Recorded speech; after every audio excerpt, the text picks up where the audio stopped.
మనకు దేవుడు అందుకే నిరీక్షణ నడిపిస్తూ ఉంటాడు.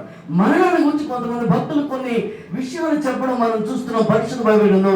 మొట్టమొదటిగా దావీదు భక్తుడు అంటాడు, కీర్తన గ్రంథంలో 116వ కీర్తన 15వ వచనంలో, యెహోవా భక్తుల మరణము ఆయన దృష్టికి విలువైనది అన్నాడు. ఏమన్నాడండి? విలువైనది. యెహోవా భక్తుల మరణము ఆయన దృష్టికి విలువైనది.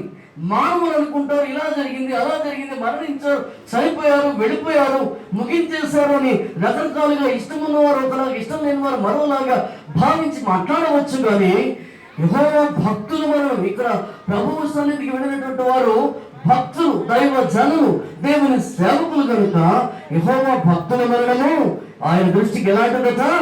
విలువైనది. హల్లెలూయా, దేవునికి మహిమ కలుగును గాక.